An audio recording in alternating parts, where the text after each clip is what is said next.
Hey guys, we are continuing our JAM Achiever series and this is lecture number 4. And probably this is the last video for this topic, that is Hydrogeology part 4.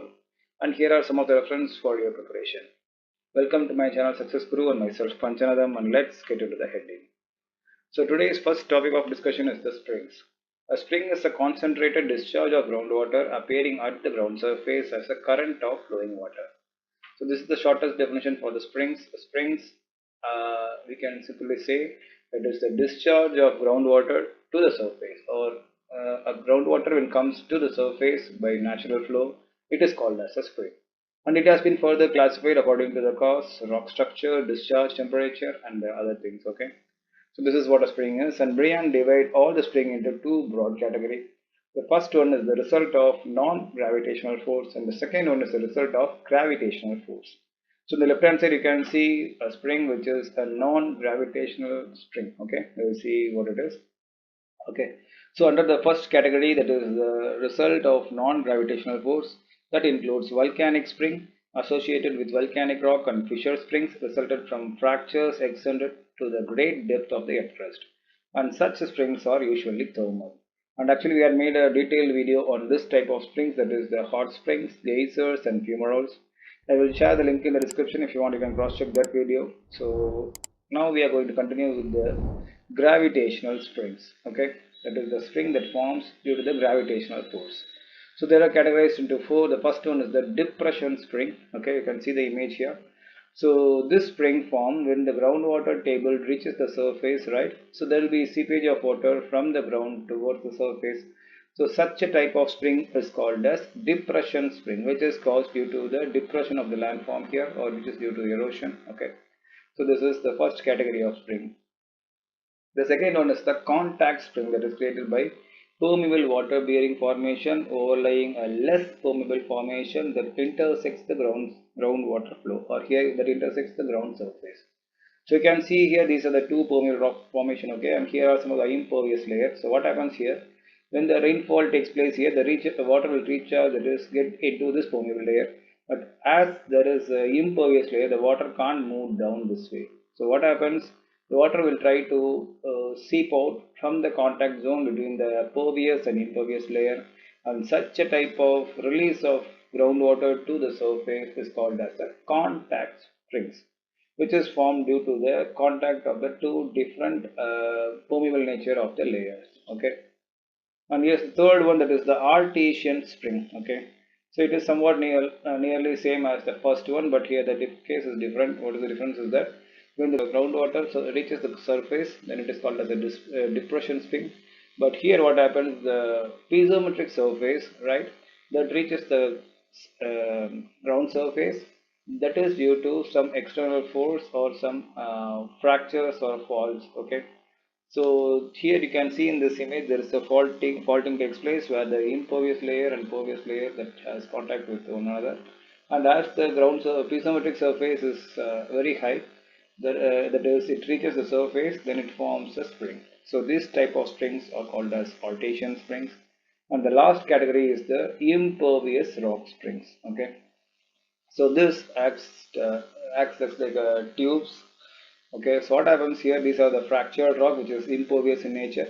So due to rainfall, the water will percolate through these fractures. Okay, so as these fractures are in different direction, if the trend or slope of the fractures is towards the surface, what happens, the water will flow in the fractures and that seeps out to the surface, and such a type of springs are called as impervious rock springs. So these are the broad categories of springs, that is the gravity springs. Okay, so this is what I want to explain with this topic. Okay, the second one is the quality of groundwater, which is quite important topic, which I will try to make a concise content. Okay, so the groundwater is natural system generally contains less than 1000 milligram per liter dissolved solid unless groundwater has 1. Encountered a highly soluble mineral such as gypsum, or been characterized by evaporation, or being geothermally heated.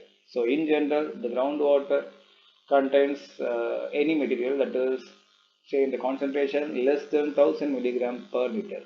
But if there is something abnormal happen. That is these three causes. That is that encounters a highly soluble mineral, or it is concentrated by evaporation, or if it is geothermally heated, what happens?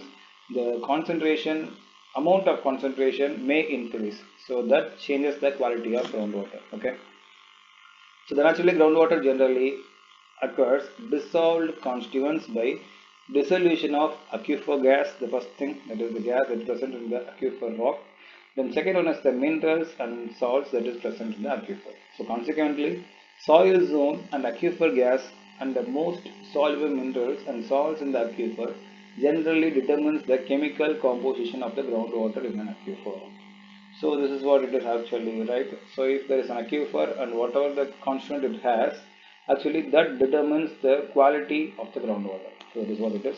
So here is a generalized chart, that is the characteristic of water that affects the water quality. Okay, so we can see there are four characters here. First one is the hardness, the second one is the pH, then third one is the specific electrical conductivity, and last one is the TDS, that is the total dissolved solids. Okay, so first one, hardness. So hardness, main cause of this hardness is the calcium and magnesium that dissolve in the water, right? So as you know, if the water has more amount of calcium and magnesium, say what happens? So during washing of clothes, it will not lead to the formation of leather, right? So as you are washing your clothes, what happens? This calcium and magnesium will react with the soap, and that forms a insoluble precipitate. Okay, it appears like a curd. That is what it was mentioned. And the hardness also affects the suitability of water for use of textile and paper industries and certain others in the steam boiler and in the water heaters. So according to the hardness, the usability of water is changed. Okay, so on USGS classify the water according to its concentration based on CaCO3, right? Here 0 to 60 mg per liter gives mention it as a soft water. If it is in the range of say 61 to 120, it is called as a moderately hard, and if it is say 121 to 180, it is called as hard water, and if it is more than 180, then it is called as very hard water. Okay, so these are the classification of hardness of water according to the concentration of calcium and magnesium in this groundwater. Okay. The second character is the pH of the hydrogen ion activity. So dissociation of water molecules and of acids and base dissolved in the water. So this is the prime cause for this pH. Okay. The pH of the water is a measure of its reactive characters. Okay. So the lower the value of pH, particularly below 4, indicates the corrosive water that will tend to dissolve material and other substance that it contacts. And if it is having a higher pH, say in the range of 8.5, that indicates an alkaline water that on heating will tend to form a scale on the vessel what you are using. Okay, so the pH significantly affects the treatment as well as the use of the water. So according to the pH, you have to decide which way you have to treat the water for your usage. Okay, and also the usability of the water is determined by the pH value. Okay, so the pH value, if it is less than 7, it is called as acidic water. If it is in the range of 7, it is called as neutral water. And if it is more than 7, it is a basic water.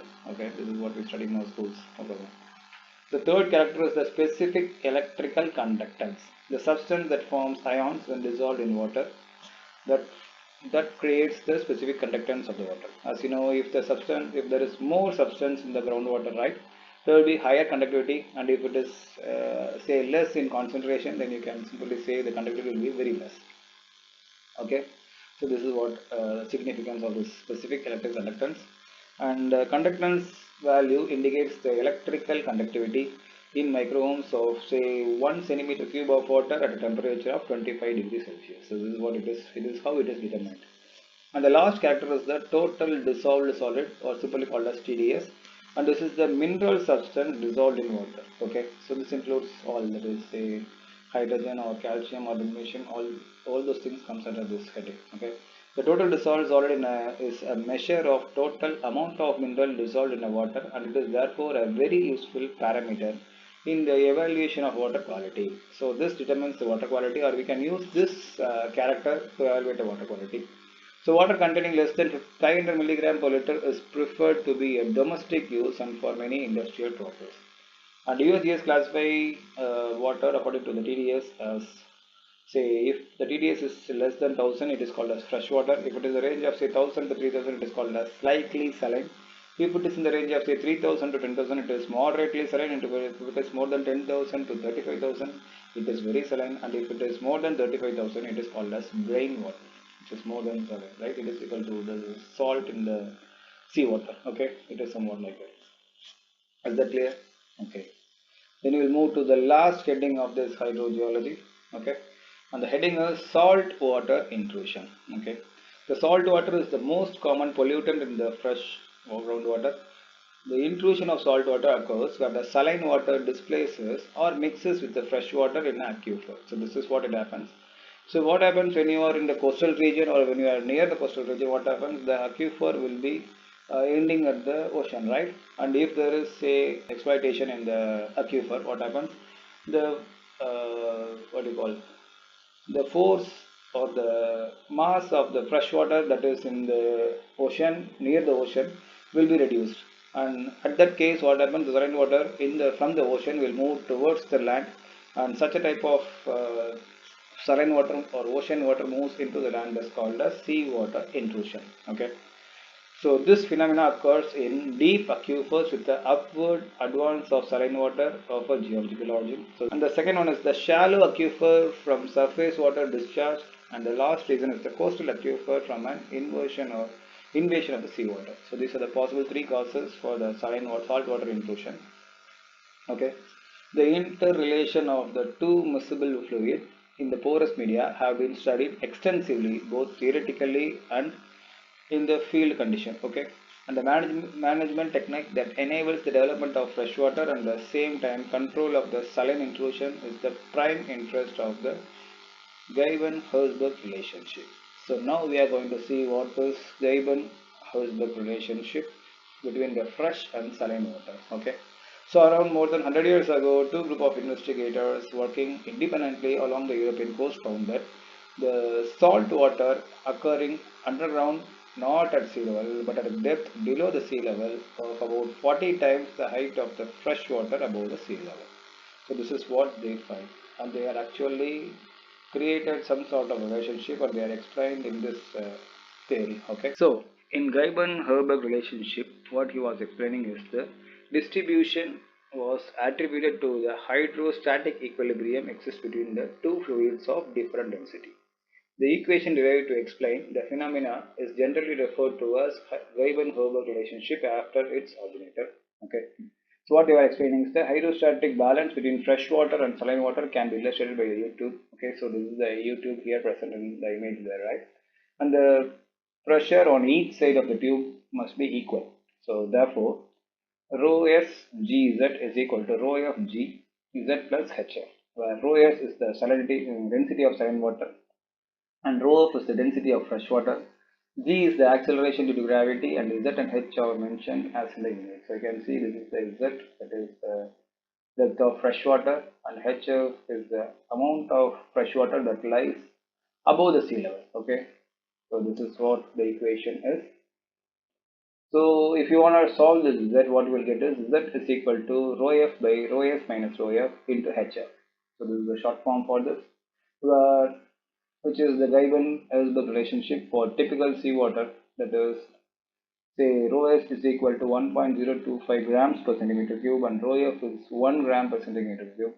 So the result will be Z is equal to 40 HF, where HF is the height of fresh water that lies above the mean sea level. So this is what they mentioned here, right?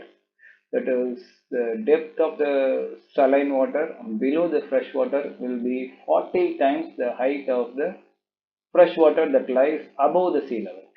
Okay, this is what the relationship is. So I have mentioned it once again here. So if you want to translate this YouTube to a coastal situation, you can explain this here, right? So this is the image here. So this is the ocean water, and this is the mean sea level, and this is HF as the fresh water that lies above the mean sea level, right? And this is the Z as mentioned in the YouTube, that is in the U shaped with you. So and this is the interface between the saline water and the fresh water. So what you can see is figure HF becomes the elevation of the water table above the sea level, and Z is the depth of the fresh saline interface below the sea level, And this is hydrodynamic rather than hydrostatic balance because fresh water is flowing towards the sea. So as you know, hydrostatic means the water is standing, right? That is the hydrostatic definition is. So this is not a static relationship as the water is moving. You can call it as hydrodynamic relationship. The Greiben-Holzberg relationship gives the satisfactory relationship, but only near the shoreline. What happens? There will be a vertical flow component becomes pronounced to the significant error in the position of the interface occurs. So when you are working out the calculation here that is near the shore, you can't find the actual z or you can calculate the actual z. So except this portion that is near the shoreline, this relationship works so perfectly. And for confined aquifer, what you can say is the above derivation can also be applied by replacing the water table by piezometric surface. When you are talking about the water table here, we can use the same calculation instead of water table. You can mention the piezometric surface or piezometric height. Okay. And the important point to note that this Greiben-Herzberg relationship for the fresh and the saltwater equilibrium requires the two main components. One is the water table or the piezometric surface should lie above the sea level. So this is the water table or the piezometric surface you can consider. So this should lie above the mean sea level. This is the first consideration. The second one is that the slope down towards the ocean. So the groundwater or the water table level or the piezometric surface level should be sloping down towards the ocean. So these are the two prime criteria that should be considered before applying this equation. So without this condition, seawater will advance directly into the inland, and this relation you can't use. Okay. So with this, I'm completing this hydrogeology JAM Achiever series, right? And here are two questions from our JAM 2005 to 2024, and I will try to share the answers with this. Okay. And once again, I want to thank our students who had helped us to sort out the question, and thanks for watching. Have a great day.